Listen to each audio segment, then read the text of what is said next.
I went from a 7,000 square foot distribution center to a 20 by 20 storage unit. Nobody would have ever told me that when God told me that 2024 would be the year to build it, that the only thing being built would be me. It's been one of the most challenging, difficult seasons of my life. And you're probably wondering, how does that happen? In 2024, I built my dream house, designed it from the ground up. I was so excited to move. And 2 weeks away from closing, I had to walk away.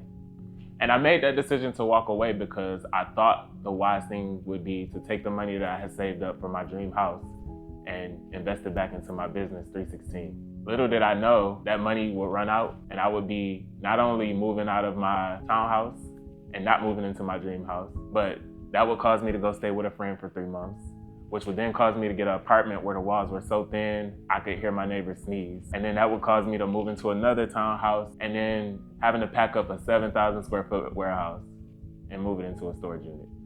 I'm one of those people that I got big faith. I got everything together. All I gotta do is pray, speak it, and not just pray and speak it, but I always put work with my faith.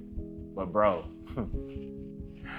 it's something about grief that will literally eat you alive. I used to think that grief was grieving people, but I never knew that you could grieve a place. I never knew you could grieve a season. I never knew you can grieve something that once was. And as an entrepreneur, grief is something that we don't talk a lot about. We don't talk a lot about, when we have 100K months and 200K months and multi-million-dollar years, and then it's followed by silence. It's followed by wilderness. And you start taking that personal. And then you start isolating yourself. And then you start just dealing with all these thoughts that's going through your head. And then it's those times where you barely can get out of the bed.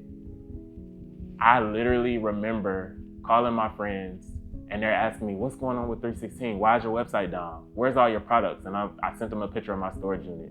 And I sent it in a group text with my 4 best friends. And they literally came and kidnapped me. They went to the storage unit with me and they said, Jalen, we here for you. Let's organize this thing. I mean, literally, I threw boxes of merchandise. It was stacked to the brim. Like, it would blow your mind. And my friends came together and they spent 6 hours in that storage unit with me, organizing, moving things around, reboxing stuff. And that moment showed me that community is so important. It's so critical. It's so dire in these times. And that's why I wanted to come here today to share with my community that I'm coming out of hiding. I'm coming out of this depression. I'm coming out of this isolation. And I'm inviting y'all to come along this journey as I rebuild.